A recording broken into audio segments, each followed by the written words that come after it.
Welcome to Leaders of Land and Legacy, presented by JABC, where we engage Indigenous business leaders from across British Columbia to explore work readiness, financial health, and entrepreneurship. If you want to learn what makes these leaders successful and how you can apply these lessons to your own life, then you're in the right place.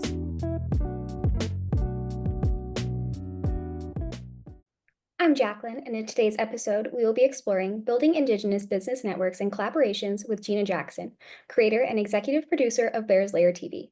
Thank you, Geena, for joining us today. Let's dive right in.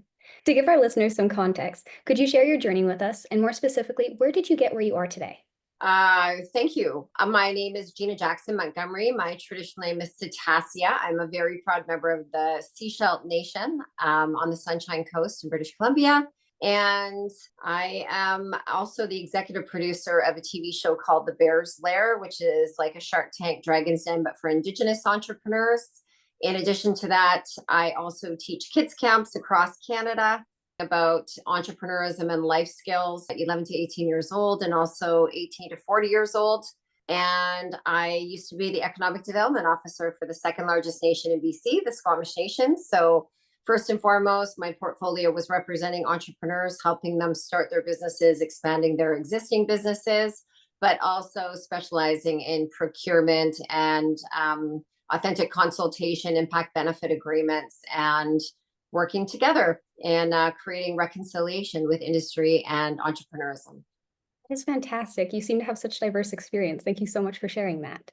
If you had to sum up your journey in a headline, what would you say that would be? Oh, no option to fail. Oh, I like that.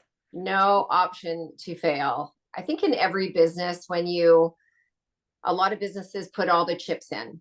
So whether you are a micro business, what we call kind of a home cottage business, which is where you operate your business from your house and you make bracelets or you do carvings or you do artwork, etc., there's still some risk that comes in with it.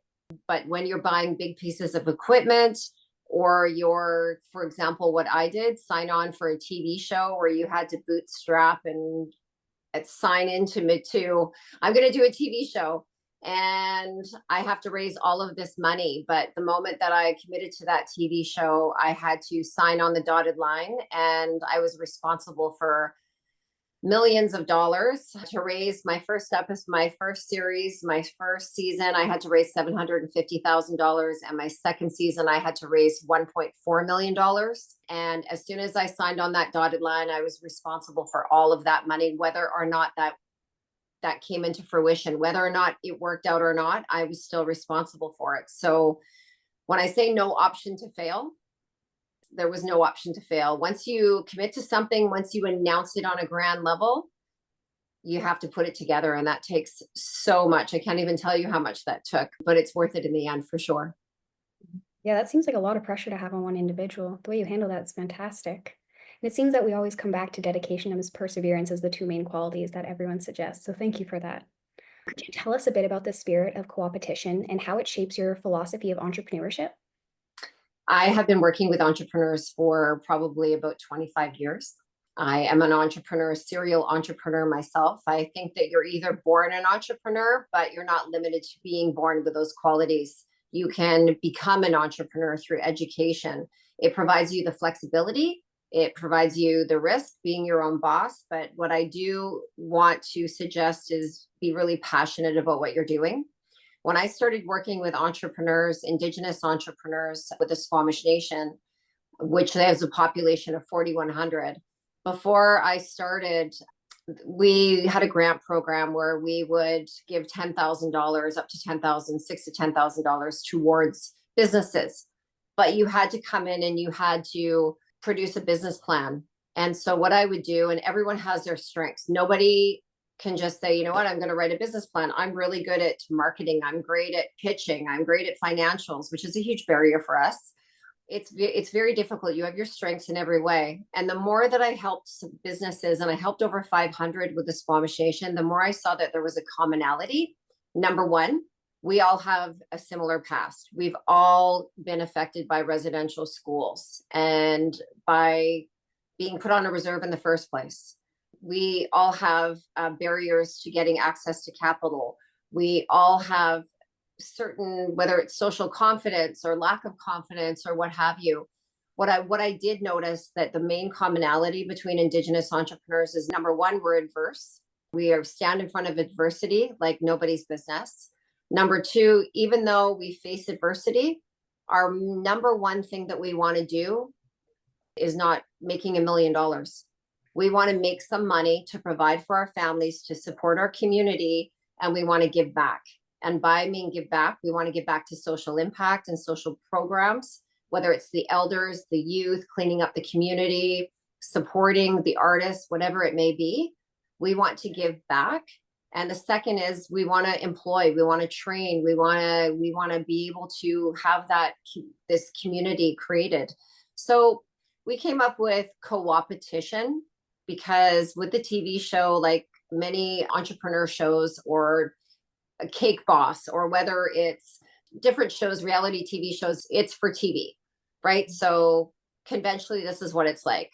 There's 3 contestants on most of these shows. One shines like a diamond. One has this great emotional story. We called it an underdog, where you're really rooting for them because they need a break. And then there's one person that has zero business being there. And that's what reality TV is. It's like bring you on a ride. This person's great. Oh, this poor person. And then this person, what the heck are they even doing with these people? And it's human nature to focus on the negative, right? This person doesn't belong here. And what I wanted to do is I wanted to create a program where it was uplifting, where it isn't such a diverse contrast of the best person and then the person that is the best story and then the person that's the worst person. I didn't want to do that. I wanted to create a program where everybody, it was number one, strategically non-competitive in a way that there's non-competitive businesses. So I'm not having 2 clothing stores or 2 people that are doing the same thing. I wanted it to have different businesses because I wanted to encourage collaboration. And of course, somebody wins $100,000. That's the what's in it for me as a contestant. But what I really wanted to encourage was networking, was collaboration, was just being around each other, being around people that look like us, that have had the same struggles and the adversity and our stories, and really uplift each other. So that's what I call co-opetition.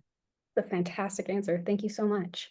And to dive a little bit more into that collaboration aspect and your comment about strengths and weaknesses, would you say searching for other people who have strengths in areas that you're weak in, would that be a good idea of how to form a good group that can cooperate well? I always say that if you hang out with your circles of circles, when you're young, it's really interesting because when you're young, you've gone to high school, you hang out with people that you've known your entire life, and you don't really grow from that, right? You're in your secure place. When we do kids camps, we have the kids in a horseshoe shape and then we give them books, and each book has a different clan animal. So it'll be like bear, turtle, rabbit, orca, whatever. And we're like, all the wolves come over here, and all the kids are like, ah, because they're not in the same group. And it's really a mature way of doing 1, 2, 3, 4, 5, 6, 1, 2, 3, 4, 5, 6. So getting out of your comfort zone is really important as you get older. So in your 20s, you're still kind of figuring it out. In your 30s, you are finding your own different groups of friends. Maybe in your 40s, you're probably having kids and you're starting to hang out with maybe different parents and different skill sets. And in your 50s, which I'm in right now, is kind of your Y years. But I find that if you hang out with people or you search out people that are faster than you, that are stronger than you, that are smarter than you, that are more technical than you, then you grow as a person. And that's another thing that I think about co-opetition, because a lot of us, when we're young, we're threatened by people that are prettier, that are smarter, that are more athletic, that are more funny, and what have you. And when you get older, you start to appreciate people like that, and they become in your circles of circles. And I always say, if you are the smartest person in the room, then you need to go to another room, because that is the only way that we grow, is to hang out with people that inspire us, that mentor us, that engage with us, that elevate us. That's where you see some progression. Yeah, thank you for bringing that up. It almost seems like everyone around you dictates your success and how you're going to persevere and be able to move forward in life. So thank you for that. And people, they judge you by the people that you hang out with in your circles, right? We all have those friends. And I always say that there's friends that are history and there's friends that are chemistry. right? There's people that you gel with, and then there's people that hang on because you've been friends since high school or your family or what have you. Keep all of those people. But the people that you influence yourself around, the people that you hang out with and that root for you are the people that really represent who you are as well. Yeah, I totally agree. Thank you so much for that. How would you say that entrepreneurs can identify and approach potential partners that align with their own business goals and values? So I always say to everybody, and Chief Gibby Jacob, I have to owe this to him because he is a hereditary chief for the Squamish Nation. He's just one of my mentors. I think it's really important to have a mentor or more if you can. He said, before you tell me what you do, tell me why you do it. And I think it's really interesting because when you really do think about it, why did I want a TV show? Did I want it to become famous? Did I want it to because I was going to make lots of money? Did I want it because of whatever reason, which is not the case, by the way? Not famous. There's no money in TV. But what I wanted to do is my why is I wanted to elevate Indigenous entrepreneurism. I wanted to show the world, Canada, national or internationally, who we are as people. I wanted to break down the barriers of the stereotypes that we have as Indigenous people and show the tremendous people that we are and how much we give back. And that was my why. And I wanted to do it from all different areas and all different parts of Canada, whether Inuit, Métis, Anishinaabe, Coast Salish, whoever. I wanted to show that. The reason my why for the kids camps is because 50% of all Indigenous communities are nationally under the age of 25 years old. 50% are under 25 years old nationwide. What does that say? That says that we have a whole generation that is coming up that are going to be the leaders of tomorrow. And the more educated, the more informed they are to make great decisions, the better off that we are going to be for the next 7 generations. And I think it's really important so that when you're trying to make your partners, developing your core values, knowing your why, what am I doing? Why am I doing it? And who am I going to sell to? Right. So, what do I want? What am I doing? Why am I doing it? And who shares the same values as me? So, when you're trying to approach a partner, say I'm selling apparel. I've got a company that sells apparel. What am I doing? I sell apparel. Why am I doing it? Because I want to get Indigenous art out to the masses. I want to share Coast Salish designs. Well, who is interested? Okay, well, let's go. Who's interested? Probably gift stores. Maybe we can sell it some orange shirts to corporate people that have the same core values of us, that maybe the partners of the nation might want to participate in buying. And then how are you going to do it? So going out and attracting that first identifying who you're going to be selling to, and then going out and finding out who the people are. A lot of people are under the misunderstanding that if I contact the president or the vice president or the chief executive officer, that those are the people that I'm selling to. They're actually not. The people that you're selling to are the people in Indigenous relations. They may be the people that are the executive assistants that are interested in getting that kind of work. So I think really identifying who your target market is, what you're selling, why you're doing it, and who is going to be interested in your product. Whether it's a dance group, whether it's an apparel company, whether it's a catering company, but really getting your product and knowing who's spending money, because corporate Canada is spending money. They have a mandated 5% spend, and they're looking for people to spend money on. So you have to go find it. So, when dictating your audience, your purpose, and your goals, what role would you say that trust plays in building successful business collaborations, and how would you suggest fostering that? Trust. Oh boy, business grows at the speed of trust for sure. Being an Indigenous culture, we have lots of reasons not to trust. Lots of reasons not to trust. And I think trust happens in small little pockets. So I think when you meet somebody, when I told you about before you tell me what you do, tell me why you do it.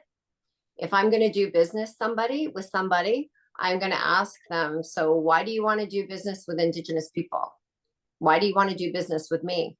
Oh, well, I know what you do for kids, and this is really important. And this is part of our core values? And I think asking somebody that you're going to do business with and you're going to trust, number one, why are you doing what you're doing? And what are your core values? What means something to your business? Culture means something, improving the culture means something, educating our staff means something, spending money and doing the right thing. We can't change the past. Part of reconciliation is standing beside each other and recognizing each other's similarities and each other's differences and then walking together. So I think trust is built on relationship building, lots of conversation. There's so much mistrust with lack of conversation. And I say that conversation develops relationships so easily. Oh, thank you. That was a fantastic answer. How have mentorships or peer collaborations shaped your business journey, and how can others find similar opportunities? Well, I think that whatever you want to go into, if you have a mentor, somebody that you admire, no matter if it's from afar on social media or whether it's somebody within your community, it's very complimentary and honoring if somebody asks questions and says, would you mind if I just got some information from you? I really admire you and everything that you're doing, or I want to start my own clothing company. Or let's say Rebecca Strong, for example, who won the Canada's Got Talent. I want to know what it takes to become an artist. Like, did you practice all the time? Reaching out to people that you think are unapproachable. I think you're going to be really surprised how approachable they are. And you just have to ask. There's people in your community. There's people that might be interested. Jen Harper, who has Cheekbone Beauty, is a wonderful person. She's in Sephora now. So reaching out to her and saying, I'm always wanted to start my makeup company. And I just wanted to know if you can just maybe have 20 minutes for a phone call or a Zoom call. Number one, I'd really like to meet you because I admire you. But I just want to know what your advice is in starting a company, what mistakes that maybe you made that you might be able to give me advice that I wouldn't make, and then where you think that I should go if there's even a market for it. And you'd be really surprised at how many people would answer your phone call, email, message, or whatever it may be, so that they can move to the next level. We generally, as people, are very kind people, and we like to be able, I love to refer my hairdresser, I love to refer what have you. So people want to work together. And I think that just outreach and communication and asking before you ask anything, the answer is already no. You have nothing to lose. It's already no, right? Because you haven't asked. But if you ask and somebody says no, then you move on. You never ever give up, by the way. I think Bobby Reset, which is a really famous tech with virtual gurus, I believe she got 173 no's before she started her business. Most people quit after one or two, 173. So we persevere. We look adversity in the face and we just move on. So take the chance, find people who thrive in areas where you're weak, and find people who share the same values. Exactly. And who do you want to be? Right? Who do you want to be someday? Reach out to those people. We're here to make your life easier. Man, that's why I teach entrepreneur classes to kids that are 11, because I want them to be able to public speak, to have eye contact, to be able to have that social confidence to move to the next level. They're skills that help you guarantee success for sure. Yeah. So on the topic of reaching out, how might technology and social media be leveraged to expand business networks? And how could you find new collaboration opportunities? Wow. Well, we have a lot of courses that are social media do's and don'ts about what to do. Social media is a great way. Content creation is a great way to get the word out. Back in the day, and I'll get my cane out. Back in the day, we used to have the yellow pages where you could look up something, right? And everything was word of mouth. We sent letters to people and we had to sign them and send them back. Because of social media today, image is everything. And with technology today, with artificial intelligence, it's just moving at such a fast level. And I think you really have to inform yourself and keep up, because the only tipping point right now between business A and business B is, number one, getting yourself out there, getting your name out there, getting your face out there. And the second is being able to keep up with the trends. So artificial intelligence is a tipping point right now, but it's not the all end and be all because we want to have this humanized connection. And I think the more you connect with your audience, the more self-deprecating you are, the more you make fun of yourself or you're funny or you're personable is really going to be your tipping point with connecting with people. And what sells is connection and your story. I think you will always tell your story. I say before people public speak, tell your story. Tell a little bit about yourself that's going to connect people. For example, I have people that are very famous that say, you know what, I wasn't always this. I lived on reserve. I grew up with financial struggles. I wanted to be different. And you tell their story and people connect with you. And that's how you become, I think, a really successful person, particularly with content creation and just getting your face out there. And that kind of brings it back to, I've always heard that you're not just investing in the business, but you're also investing in the individual itself. Would you say that would apply in this context? Absolutely. Absolutely. Brand is everything. Your brand is everything. Your brand, you've got to identify your core values and who you are. And I think it's really important for everybody to do this. And that is, my core values are the following, right? What means something to me is family, is integrity, is inclusiveness, is happiness, is positivity, is whatever it may be. You should write down 6 core values that emulate who you are right now and who you want to be. If family is really important, and if positivity is really important, and if education and helping people is really important, and what have you, then maybe that's where it will steer you in the right direction of what kind of a business you want to go into or who you want to be. And this is my secret sauce, and I do this to professionals with professionals all the time, is I'll get a whiteboard or computer, what have you, and I'll put, what do I want to do? Why do I want to do it? Who am I selling to? How am I getting the word out? And when am I doing this? So if you do all that and you fill that in, all of those, and then you sprinkle in your core values with that, then you've got a suggestion. And I make that for all decisions, all my decisions, whether or not, okay, do I want to go to the P&E? I got to go to the P&E. Why? Because I want to spend some time and my kids want to go. Okay, who? My kids. How? Well, I'm going to go down on Friday and whatever. And then when? I'm going here. So every single major decision, and it's not a P&E, but it was when as if you have limited time, these are all should be done in this same little sketchboard per se. So you'd say that's how you'd set the stage for success, basically. Plan. If you don't plan, you plan to fail, right? If you don't have a plan, then you plan to fail. You don't go into your car and say, I've got to go to Richmond, and I don't go there all the time. And you just start driving. No GPS, no nothing. Just like, okay, I'm going to follow the signs. It's just as simple as that. If you do not have a plan, then you plan to fail. It's very interesting. The success that comes out of this is when you write down your goals. This is what I want to do. Some people can journal, some people don't journal. But if I say, I'm going to go to Italy in September, you start writing it down. And then it's like, okay, so where am I going to go in Italy? And what am I going to do? And this can be for business as well. But I think it's really important that you have a plan of what you want to do. What do I want to do? Why do I want to do it? Who am I including in this? How am I going to get there? And when am I going? Thank you so much for elaborating on that. I really appreciate that. And I just have one final question for you. What's one piece of financial advice that you give to someone just starting out, and why? Okay. So number one, credit. Number one, understand credit. It's very important. There is no other thing that you should know first and foremost, whether you're 18 years old, whether you're 20 years old, whether you're 50 years old. How do I get it? How do I keep it? And how do I repair it? And how can I use it?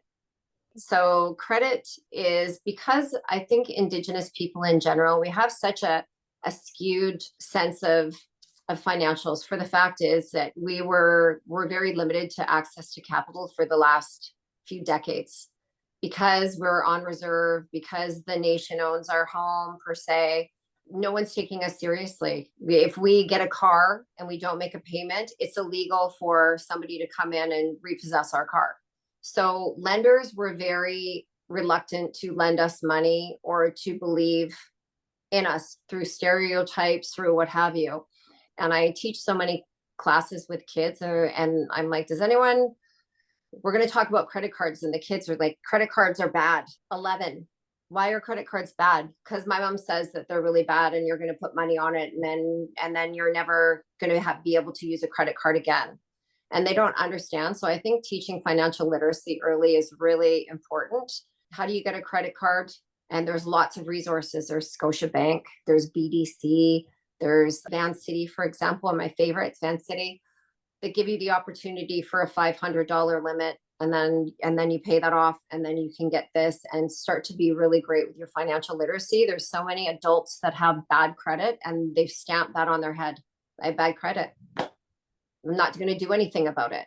I'm just going to go through my life knowing that I have to pay cash for things, or I have to use my debit, and I have to do this. So, and we bury our heads. So go to the credit bureau, fix your credit. It doesn't mean you're going to have to pay off all of this stuff, but try to figure out how to repair it. You can't run a business without it. You cannot run a business without it, not a successful business. So that's my word of advice. Second is financial literacy. There's so many different ways that you can keep track of how much it spends, and make sure you price out what you're worth. I have somebody that makes some products, some carvings, and it takes them about 5 hours, and they're selling them for $20. Wow. For 20, I'm like, you're making $4 an hour, right? That's crazy. Well, no. And then how much did you get for the wood? Well, I got the wood for free.